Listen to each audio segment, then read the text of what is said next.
The first thing the Sovereignty border checkpoint logged was an anomaly.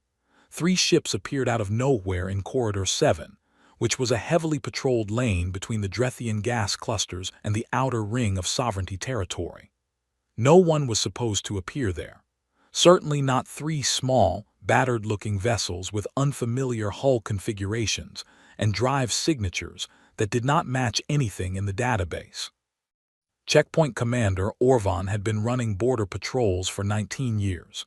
He had intercepted smugglers, rogue colony ships, and twice a species that had wandered too close to the border and immediately started apologizing. He knew what fear looked like from the other side of a scanner. These ships were not behaving like anything he recognized. They did not scatter. They did not power up weapons. They just sat there, running what looked like sensor scans of their own, reading the area, presumably realizing where they were, presumably about to start panicking. Orvan opened a broad-frequency channel. Unidentified vessels, you have entered sovereignty-controlled space without clearance. Cut your drives, power down weapon systems, and hold position. Any movement will be interpreted as hostile. The response took 40 seconds. Not a long time, but long enough that Orvan had already started composing his incident report in his head. Sovereignty checkpoint. This is the S-Resolute out of Earth. We read you. Drives are already cut. We dropped from FTL about 3 minutes ago. Weapons were never up, so that's not a problem. We'd appreciate a diplomatic channel when one is available. We also need coordinates. Our navigator thinks we overshot our survey corridor by somewhere between 40 and 60 light years, and we'd like to confirm that before we plot a new heading. Orvan stared at the transmission log. They wanted coordinates. He sent a query to the system AI, asking for any record of a species called humans or a planet called Earth. The AI came back with nothing. These ships were from somewhere the Sovereignty had never catalogued. He opened the channel again. Hold your position. Do not attempt to jump. A response fleet has been notified. Understood, the Resolute replied. Is there an estimated wait time? We have people who will want to eat soon. Orvan closed the channel and sat very still for a moment. On the Resolute's bridge, Lieutenant Bren Halsey had already pulled up a full tactical breakdown of the checkpoint. 4 Sovereignty patrol craft, mid-range weapons, formation set for interception, not for combat. He noted the difference.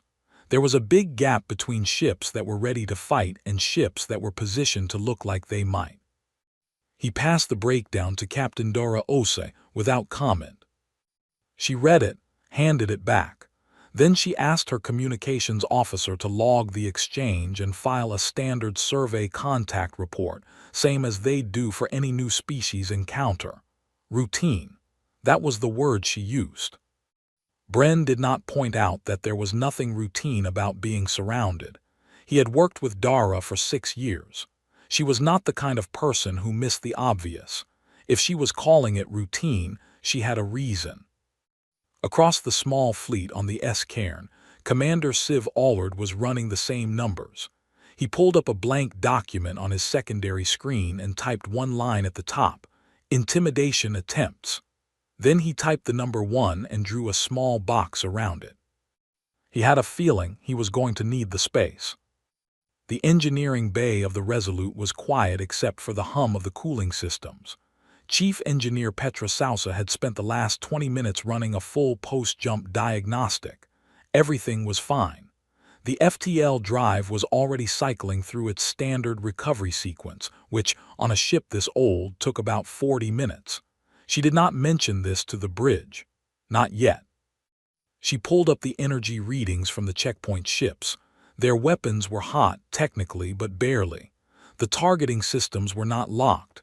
She made a small note in her log, passive threat, no active engagement posture. Then she got back to her diagnostic. Outside, more Sovereignty ships were arriving. Orvan had called in a full patrol group, 12 vessels now, arranged in a wide ring around the 3 human ships. From the outside, it probably looked like a very effective trap. From the inside, Petra looked up from her screen. counted the new drive signatures on the proximity alert, and went back to her diagnostic. On the bridge, one of the junior crew asked quietly whether they should be worried. Dara did not look up from the contact report she was writing. "We're lost," she said. "We've been lost before. Get something to eat, we're going to be here a while." The junior crew member sat down. After a moment, someone produced a pack of ration bars from somewhere and started passing them around. The Sovereignty Patrol ring held its formation and waited for orders. The humans ate. The Sovereignty 6th Fleet arrived 6 hours later. 40 ships, 3 dreadnoughts at the front, each one wider than most human settlements, with weapon arrays that could reduce a moon's surface to glass in under an hour.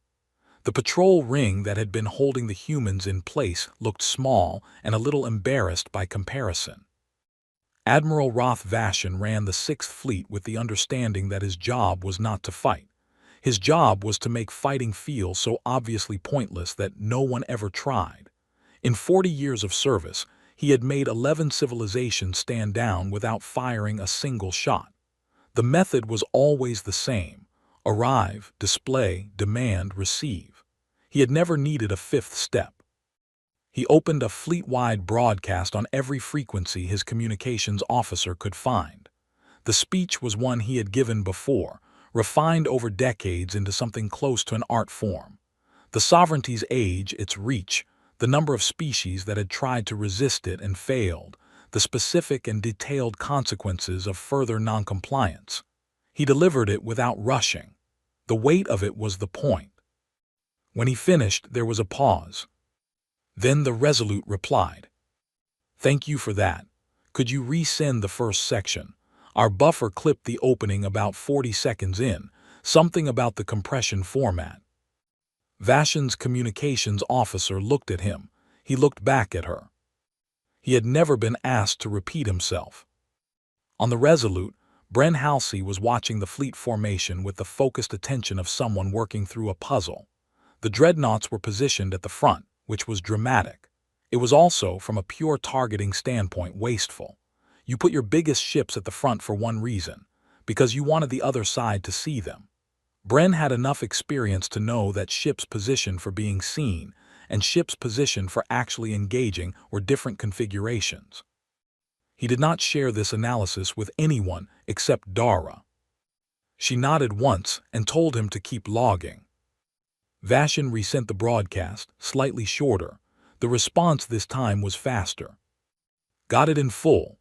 We'll transmit your message to our home authority and await a response. That process typically takes several weeks.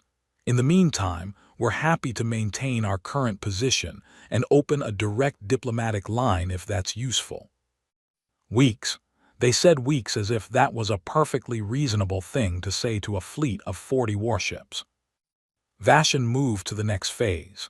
He ordered a concentrated energy discharge, a single blast from 3 of his line cruisers, directed at open space ahead of the human vessels.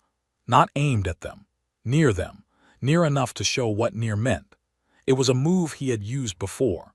Species with any working survival instinct tended to respond to that kind of display with immediate capitulation. The few that didn't respond immediately responded within minutes, once the magnitude of the energy reading finished registering on their instruments. The blast went out. The light from it would have been visible to organic eyes from half a system away. In the Resolute's engineering bay, Petra saw the energy spike on her board. She cross-referenced it against the source vessels, calculated the output, then recalibrated the ship's shielding distribution to account for the new threat profile. It took her about 4 minutes. Then she flagged the event in her log as probable warning discharge, non-targeted, and got a cup of water. 4 minutes later, Dara opened a channel to Vashon. "Admiral, we saw that discharge. We want to make sure we're reading it correctly. Was that a weapons test, a system malfunction, or a form of greeting? We don't want to misinterpret something and create a problem." Vashon stared at the response for a long time. In his experience, Species that survived long enough to develop interstellar travel still flinched at displays of scale. They couldn't help it. It was biological. Seeing something with the power to end you and knowing it was choosing not to for now did something to a thinking creature. Made them small. Made them cooperative. These humans were not flinching. They were asking for clarification. Civ Allard on the cairn added a second tally mark to his document and made a quiet note next to it. Fleet arrival, 40 ships. He drew another box, smaller this time, next to the number 2. Warning discharge, no response. On the Resolute, a crew member named Holt, who ran the secondary comms console, had started a quiet pool on how many ships were in the Sovereignty fleet. He had guessed 38. He was close enough that he considered it a moral victory. Vashon composed his reply carefully. He did not answer the question about the discharge. He issued another demand, full crew manifest, ship specifications, FTL coordinates for the human home system. Dara's response came back in under 2 minutes. Crew manifests are available for diplomatic review under standard contact protocols. Ship specifications we'll share once we have confirmation that this is a formal first contact process rather than a detention. As for our home coordinates, we'd want a mutual exchange. We'll share ours if you share your own capital system's location. That seems fair. Vashon had never, in 40 years, been asked for a mutual exchange. He sat with that for a while. Outside, the 6th Fleet held formation. The 3 human ships sat inside the ring, small and undamaged, and apparently in no hurry at all. Vashon drafted a message to his intelligence division. It said, "Find out everything you can about these people." He had a feeling he was going to need it. The idea came from Vashon's second-in-command, a fleet strategist named Kurat, who had spent 30 years thinking about how to win situations without firing anything. "Send a boarding party," Kurat said. 12 soldiers, full armor, full loadout. Let them walk the ship. Let the humans feel what it's like to have sovereignty soldiers in their corridors. Physical presence does what radio transmissions can't. It was a good idea. It had worked before on species that seemed otherwise unbothered by displays from a distance. Something changed when soldiers were in the room, when you could hear their boots on the floor and see the size of their weapons up close. Vashon approved it. The Resolute's response to the boarding request was not what anyone expected. "Approved, dock at Port Airlock 2, someone will meet you." No condition, no negotiation, no protest. Kurat reviewed the response twice. Then he told the boarding party commander, a soldier named Bale, to proceed with caution. Bale and his 12 soldiers were not small. Sovereignty combat armor added another third to their already considerable size. Their weapons were visible and large. Their helmets had full facial coverage with optical systems that processed threat data in real time. They had walked into volatile situations on 6 different planets, and every time, the room had changed when they entered it. That was the whole point. They docked, the airlock cycled, the door opened. A human was waiting on the other side. She was not in armor. She had no visible weapons. She was a medium-height woman in a gray work uniform with grease on one sleeve, and she was holding 2 cups of something that steamed. "Welcome aboard," she said. "I'm Petra. I run engineering. The captain's on the bridge if you want to talk to her, but she figured I could show you around the mechanical sections first since that's probably what you're most interested in. Do any of you drink anything hot? I only made 2 cups because I didn't know how many of you were coming." Bale processed this. "We are here to conduct an inspection of this vessel," he said, in the Sovereignty's formal contact language, which his suit was broadcasting on the external speakers. "Sure," Petra said. "I'll show you everything, follow me." She turned and walked down the corridor. Bale looked at his soldiers. They looked back at him. He followed her. The tour lasted 2 hours. Petra showed them the engineering bay, the drive systems, the life support configuration, and the secondary power grid. She talked the entire time. Her explanations were detailed, technically precise, and delivered in the same tone she would use to brief a new crew member on a Tuesday. She answered every question Bale's suit translated. She opened every panel he pointed at. She showed him the shielding output logs and the fuel consumption rates. What she did not show him, and what she managed to avoid in a way that felt completely natural, was the core navigation system, the ship's FTL initiation controls, and the main sensor array configuration. Every time Bale moved toward one of those, Petra was already somewhere slightly more interesting, pointing at something that seemed more pressing and more relevant and turned out to require a 10-minute explanation. Bale was a soldier, not a technician. He was not always sure which systems were which. By the time he realized he hadn't seen the navigation core, they were already at the end of the tour. In the corridors, the human crew moved around the soldiers with the low-key awareness of people sharing a small space. Not scared, not aggressive, just navigating. One young crew member nodded at Bale's helmet the way you might nod at a large piece of furniture that was in the way. Nobody ran, nobody whispered, nobody dropped anything. In the medical bay, the ship's doctor glanced up from a report, looked at 12 armored soldiers standing in his doorway, and asked if any of them needed anything. When Bale said no, the doctor said all right and went back to his report. Back on the command ship, Curret was watching the body camera feeds from Bale's soldiers. He was looking for the thing he always looked for, the moment when the human's composure slipped. The moment when the reality of 12 armed soldiers walking their corridors broke through whatever calm they were performing. The moment did not come. Bale's final report came in an hour after the boarding party returned. It was 3 pages long and could have been summarized in 2 sentences. The ship was fully operational. The crew was uncooperative in no way he could formally document. And something about the experience felt wrong in a way he was struggling to put into words. Curret read the report twice. He thought about the 2 cups of coffee Petra had made, and then thought about the fact that she had clearly known exactly how many soldiers were coming, and had made exactly the right number of cups to create a small social awkwardness. He added a note to the file. Crew is either very well trained or very accustomed to worse. Then he added a second note, possibly both. On the Resolute, Petra dropped back into her chair in the engineering bay, finished her now-cold cup of coffee, and updated her log. The navigation reroutes she had put in place before the tour took her 6 minutes to reverse.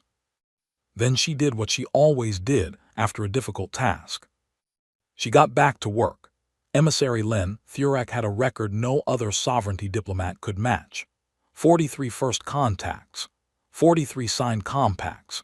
He had negotiated with species that communicated through color changes in their skin, species that required 6 translators working in sequence, and 1 species that only spoke in questions and had to be tricked into making declarative statements before they could legally agree to anything. He had never failed. He boarded the Resolute alone, with a single aide, which Dara noticed and filed away as a data point. Alone meant either very confident or genuinely trying to signal good faith. Maybe both. The meeting room they gave him was small. 4 chairs, a table, no windows. Dara sat across from him. Bren sat 2 chairs down, supposedly taking notes. His actual job was to watch Len's body language and pass hand signals to Dara if anything registered as off. Len opened a case and produced the compact. It was a physical document, which itself was a choice, paper-equivalent material, dense with formal text, with a line at the bottom for signatures. The sovereignty used physical documents for first contacts because something about signing a real object made the agreement feel more binding, more final. "This is the instrument of integration," Len said. "It outlines the terms under which your people would operate under sovereignty jurisdiction, trade access, territorial acknowledgement, security guarantees, and a schedule of contributions to the Central Administrative Fund." Dara picked it up, she read it. Actually read it, not skimmed, not flipped through for highlights. She turned every page. She went back to page 4 at one point and reread something. Len waited. His aide waited. Bren appeared to be taking very thorough notes. It took 22 minutes. When she put it down, her expression had not changed. "This is a thorough document," she said. "We'll need to transmit it back to Earth for review. We don't have authorization to sign anything at this level. That goes above my pay grade significantly." Len had heard versions of this before. It was usually a stalling tactic, and he knew how to handle it. "Transmission time to your home system and back would be weeks," he said. "The sovereignty is prepared to offer considerable accommodations during that wait, but I want to be clear. The longer this process extends, the more difficult the terms may become. Early signatories historically receive better outcomes." "We have food and fuel for 4 months," Dara said pleasantly. "We're in no rush." Len adjusted. "I understand the hesitation, but consider your position: 3 ships, far from home, surrounded by the largest military force in this region of space. Pragmatism would suggest a faster resolution." Dara looked at him for a moment, not coldly, more like she was genuinely considering what he'd said. "You're right that we're far from home," she said. "But we've been far from home for a while. It's the job. And surrounded is a bit relative. Bren, how's the FTL looking?" "Ready when you want it," Bren said, without looking up from his notes. Len had not known the FTL was operational. His aide's fingers moved slightly against the table. Len shifted to his third approach. He was not unkind about it, he never was, but he laid out in precise detail what had happened to the last 4 species that had declined the compact. Not threats. History. The sovereignty's history was long enough that the examples spoke for themselves. Dara listened to all of it. She did not interrupt. When he finished, she said, "I appreciate the context. We've had a few difficult centuries ourselves. Can I ask you something? Of those 4 species, how many of them had FTL before they met you?" Len paused. "1," he said after a moment. "What happened to them?" Another pause, longer. "The process took considerably more time," Len admitted. Dara nodded slowly, the way someone nods when a number confirms something they already suspected. Then she changed the subject entirely. She asked Len whether the sovereignty had explored the Drethian clusters fully, because the survey data they'd collected on the way in suggested there were at least 2 potentially habitable moons that didn't appear on any of the charts they'd accidentally accessed during their FTL dropout. Len blinked. "You accessed our charts?" "Only the navigational ones. Our system pulled them automatically for collision avoidance when we dropped in. We can delete them if that's preferred. We kept them because they were useful for not accidentally flying into anything." Len looked at Dara for a long moment. He was very good at reading species. It was most of his job, and what he was reading here did not fit any category he had. She was not pretending to be calm. She was not performing confidence for his benefit. She was simply a person who had a job to do and was doing it, and his presence, and the fleet outside, and the compact on the table were things that existed alongside the job rather than instead of it. He had spent 40 years learning how to make people feel small. He was not sure he had the right tools for someone who wasn't feeling small. He told her he would relay her position to Admiral Vashon. She thanked him and asked if he wanted anything before he left. They had decent ration packs and something that was approximately tea. He declined. Back on the command ship, he filed his report. At the bottom, after the formal assessment, he added a personal note that he marked confidential. It said, "The standard approach will not work here. Recommend actual negotiation." It was the first time he had written those words in 40 years. The intelligence report landed on Vashon's desk 11 days into the standoff. It was 60 pages long. Vashon read the summary first, then went back and read the full thing, then called in Kurrat and his senior analysts and had them walk through it out loud because he wanted to make sure he was understanding it correctly. He was. Humanity had been in space for roughly 200 years. Their territory covered about 40 systems, which was small. Their ships were small. Their fleet, what could be estimated of it, was small. By every standard metric the sovereignty used to measure a species' weight in the galaxy, humans were a minor presence, the kind of civilization that usually signed the compact without much resistance simply because the math was obvious. That was the first part of the report. The second part was where the analysis got unusual. The structural ratings on the 3 human survey ships, gathered from the boarding party's passive scans and from what Petra had voluntarily shown them, were not what the sovereignty expected from small vessels. Human ships were built to tolerances that made no sense for a spacefaring species 200 years in. The materials were dense. The redundancy systems were layered in ways that assumed catastrophic failure and kept going anyway. Sovereignty analysts compared the ratings to their own military vessels and came back with an uncomfortable finding.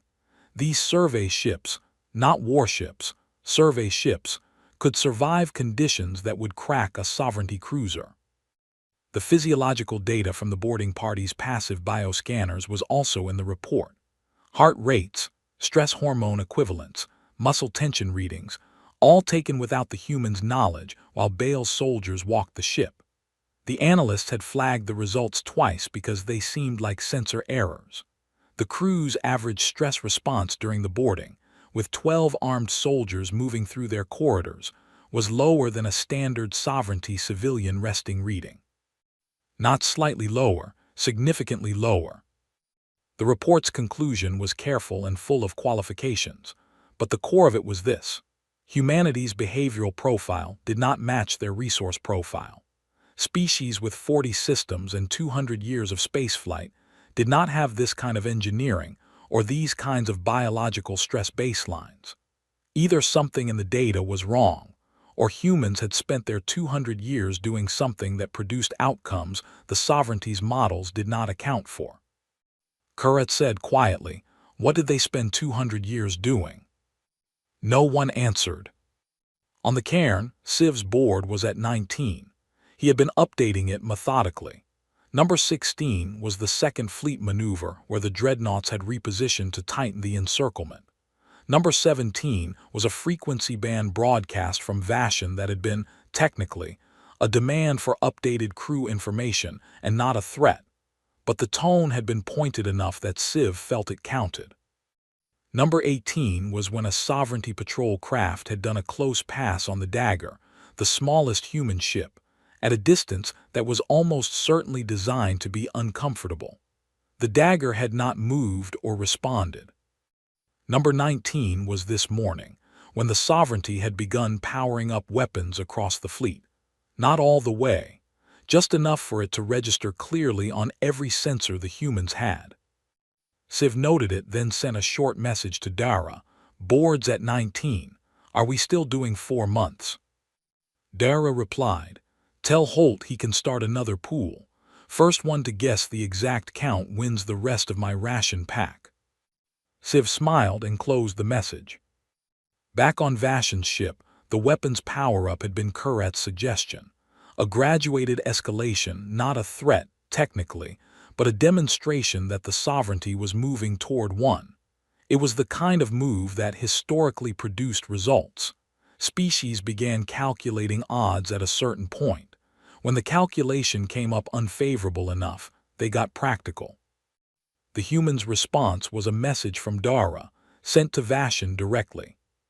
It was short. "Admiral, we've noticed your fleet is running a weapons power cycle. Before you take the next step, we want you to have complete information. Our FTL has been ready to jump for 11 days.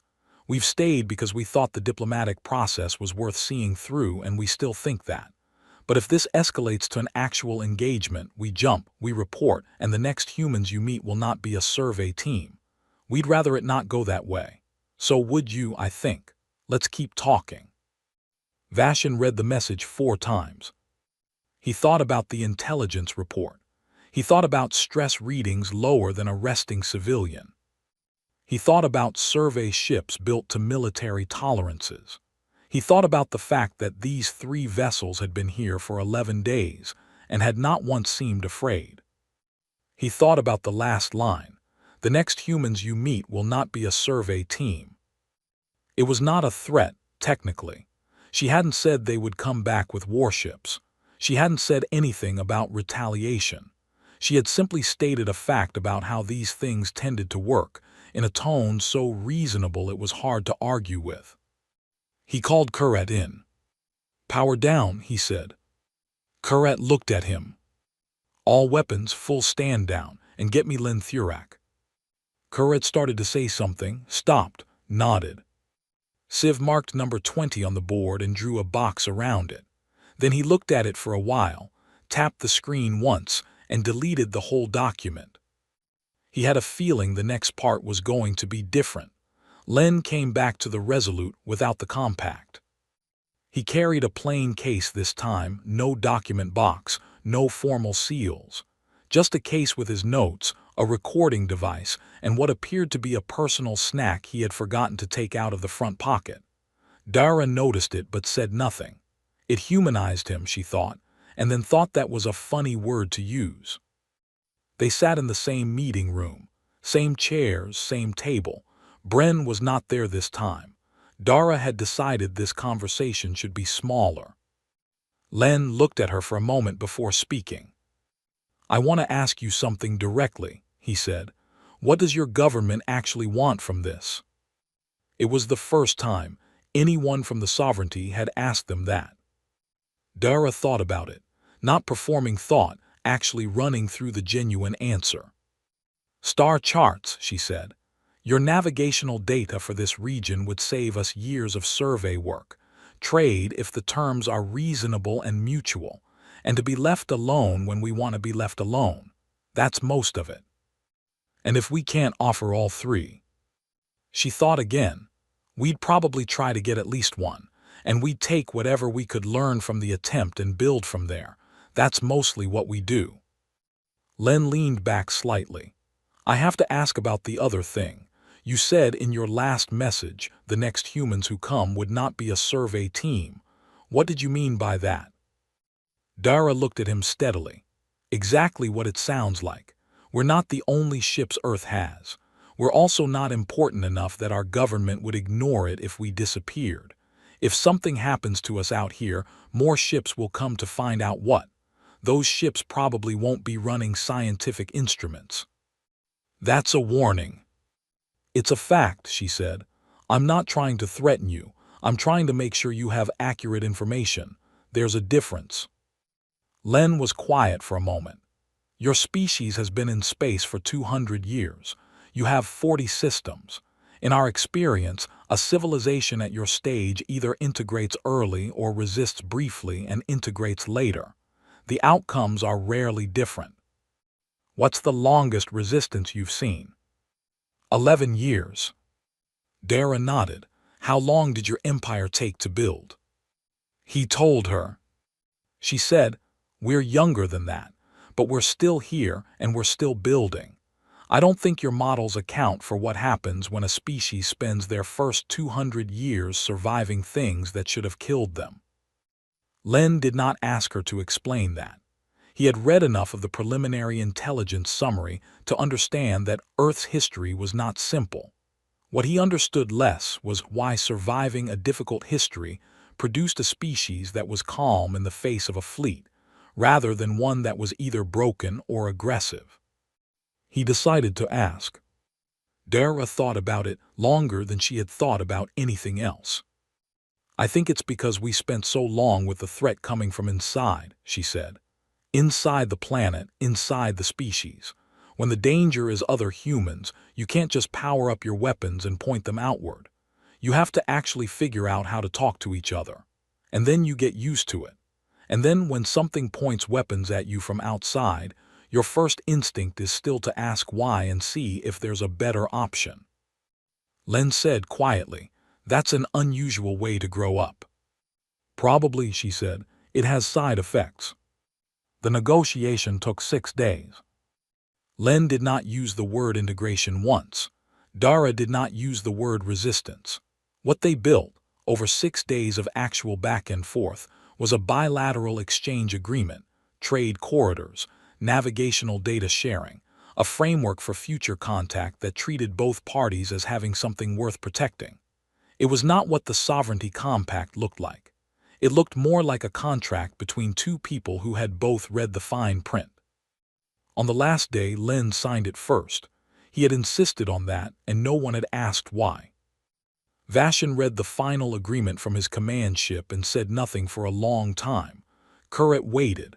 After a while, Vashan said, "File it, and tell the intelligence division to update the new contact classification."